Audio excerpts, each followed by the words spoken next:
को पकड़ा देता, उपहास करने लग गया, दूसरों को कष्ट देने लग गया, संसार में बोझ बनता गया और बड़ा बेटा भगवत भक्त हुआ, भगवान को पाने के मार्ग में लग गया। दोनों बालक ब्राह्मण देवता के ग्रह में बड़े आनंदित रहते हैं। लेकिन एक दिन छोटे बालक ने क्या देखा, वो तो कुमार्ग पर चलने वाला था, पाप करने वाला। घर में जितना धन था धीरे धीरे उस धन को व्यय करने लग गया, युद्ध क्रिया करने लग गया, जुआ खेलने लगा, मदिरा पान करने लगा, वेश्याओं का संग करने लगा। और इन सब रास्तों के लिए तो धन की आवश्यकता है। अगर धन है तो ये रास्ते अपने आप मिल जाते हैं, ढूंढना नहीं पड़ता। जेब में कहीं पैसे हो तो कई लोग मिल जाएंगे, भैया ढूंढने की जरूरत नहीं है। अगर पहुंचाने होवे तो फलानी चीज तला पे मिला, काय को हैरान हो रहे, तुम बैठो हम लाए आ रहे, बस धन की कामना के कारण।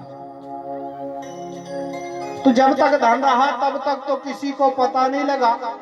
घर का धन जब व्यय होने लग गया तो पिता को दंड देने लगा। पिताजी के पास पहुंच गया, हे ब्राह्मण देवता, चुपचाप जो धन आपने रखा है, जो धन कमाया है, वो धन मुझे दे दो। अगर कहीं धन नहीं दिया तो मैं आपको दंड दूंगा, प्रताड़ित करूंगा। मारने के लिए तैयार हो गया पिता के लिए। जब पिता ने देखा कि मेरा बेटा स्वयं मुझे मारने के लिए उद्धत है, तैयार है, तो मन में बड़ी ग्लानि हुई। और आज संत की बात याद आई। संत ने कहा था कि मेरे जीवन में पुत्र रूपी सुख नहीं है, क्या करूं, कहां जाऊं। वही विचार फिर मन में आ गया, क्यों ना ऐसे जीवन से अच्छा तो मर जाना, क्यों ना मर जाऊं। बड़े दुखी हुए ब्राह्मण देवता। गोकर्ण जी महाराज आए, पूछा, पिताजी आप व्यथित हैं क्या, कोई कष्ट है? हाँ बेटा, ये जो तुम्हारा भाई है आज मुझे दंड देने के लिए तैयार है। बेटा घर में जितना धन था धीरे धीरे इसने व्यय कर दिया और धन की कामना करता है, धन मांगता है। अब धन है ही नहीं तो दूं कहां से।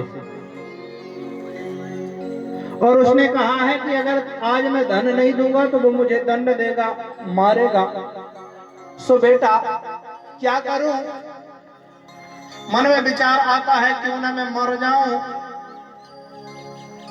सदमार्ग पर चलने वाले गोकर्ण जी महाराज ने कहा, पिताजी जीवन में कभी अब ये विचार नहीं लाना, मरने का विचार जीवन में कभी भी नहीं लाना। आज तक आपने जो धन कमाया, ये धन किसके लिए कमाया? अरे धन कमाने की जीव के लिए कोई आवश्यकता नहीं है। उतना धन कमाना चाहिए जितने धन में स्वयं का उपभोग हो जाए और अतिथि का भी सत्कार हो जाए। धन इकट्ठा करके नहीं रखना चाहिए। अरे पिताजी, पुत्र सपुत्र तो का धन संचय। अगर कहीं बेटा सुपुत्र है, सदमार्ग पर चलने वाला है, तो पिता को धन कमाने की कोई जरूरत नहीं।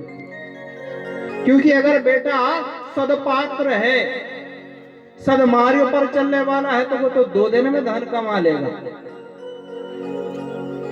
और अगर कहीं पुत्र कुपुत्र तो का धन संचय।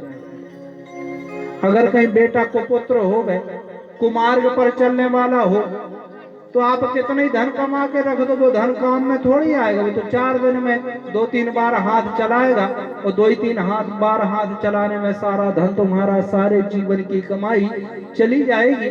तो पिताजी आपने ये जो धन कमाया ये तो व्यर्थ कमाया। और आप चिंता मत करें, बस आप इस ग्रह को छोड़ करके वन में जाकर के भगवान का भजन करें।